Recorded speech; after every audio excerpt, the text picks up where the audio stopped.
is Nansumba Winnie, 19 years old, born and living with HIV. I'm a university student pursuing a bachelor's in counseling and guidance at Lejo University. I was born in the family of 4. Unfortunately, the others died of AIDS. I'm the only one who survived.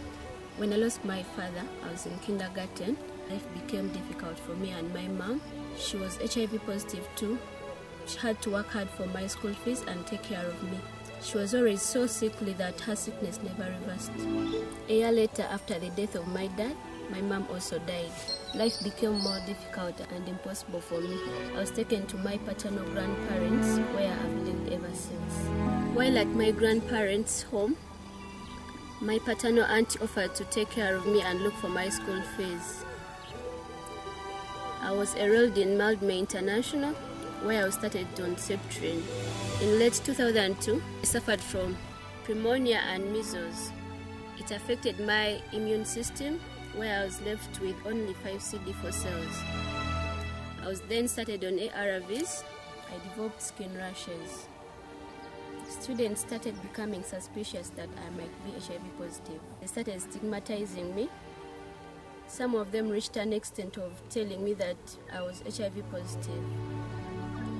At home, they told me that I was taking the drugs because I had a heart problem. All this created confusion in my mind because I knew that I was suffering from a heart problem, and then they were saying that I was HIV positive.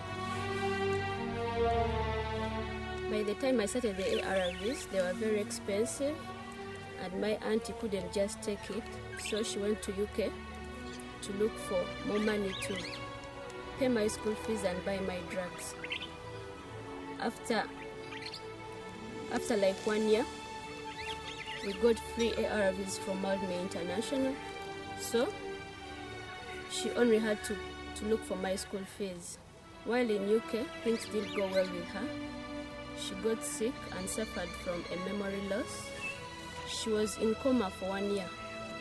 When I heard that, I felt no hope for my life because I was not sure about my school fees. At home, I had my 2 cousins who always reminded me about my parents' death. They always told me that my parents died of HIV and I too will die of HIV. One of them told me that the whole village knew that I was HIV positive. They always told everyone who came home for a visit that I had HIV, I was going to die soon. Whenever I could hear about this, I could cry and losing hope in my life. My cousin sister once told me that I can never get a boyfriend as handsome as the one she has. She said all this as if she was joking, but in my heart I know that she meant everything she said. My auntie once told me that people in my community never wanted me alive. They wanted my guardians either to kill me or give me poison, because to them, I was a danger to society. To them, I looked like a threat to their boys.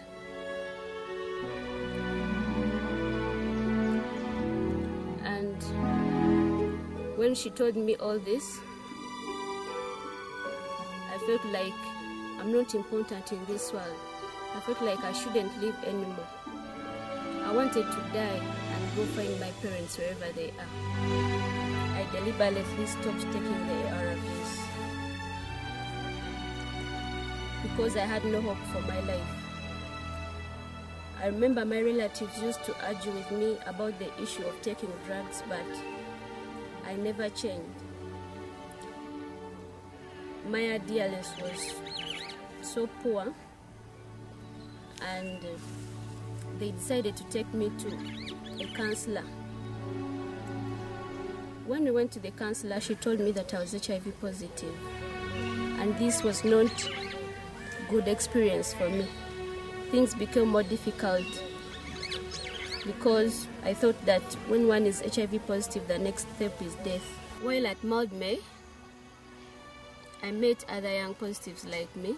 This made me realize that I was not alone in this AIDS world. It also motivated me to take my drugs well and not to have self-pity, and it made me focus on my future. Again, I approached TASO, an organization that supports people living with HIV, to help me for my school fees, since Mount May was already offering free ARVs to me. Luckily enough, TASO agreed to pay my school fees from senior 3 to senior 6. While at TASO,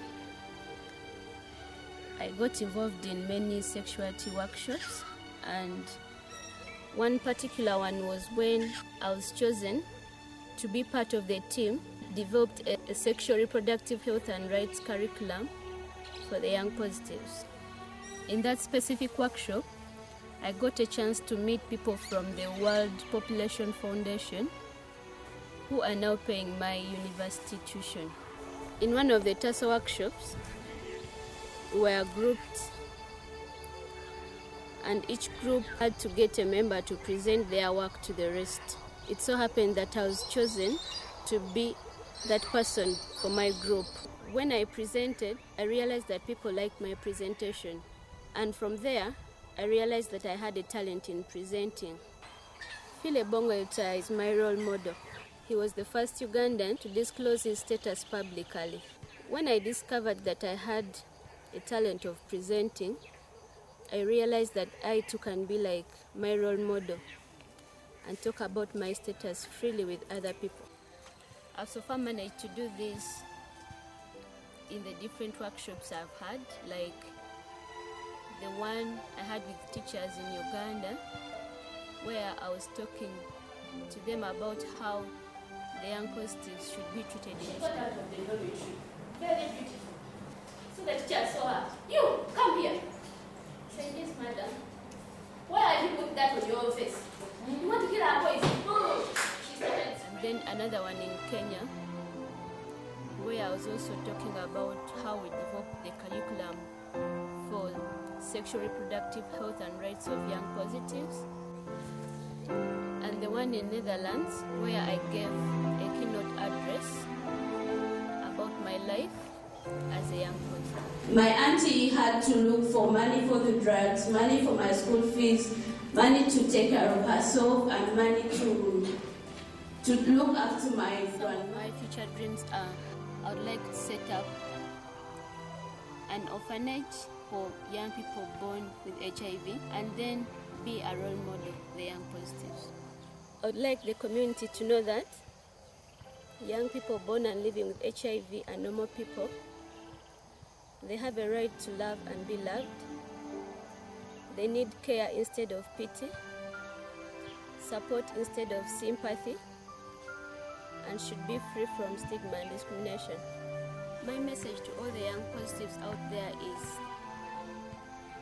no matter who they are, they can be important people in this world.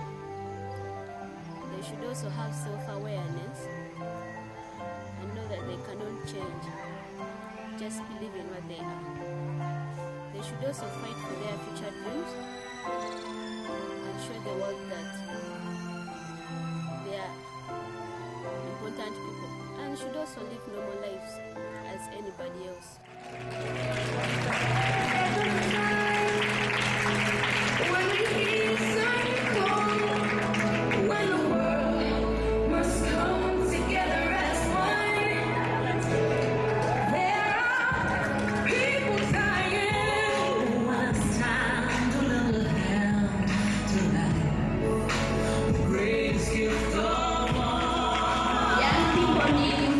On safe sex.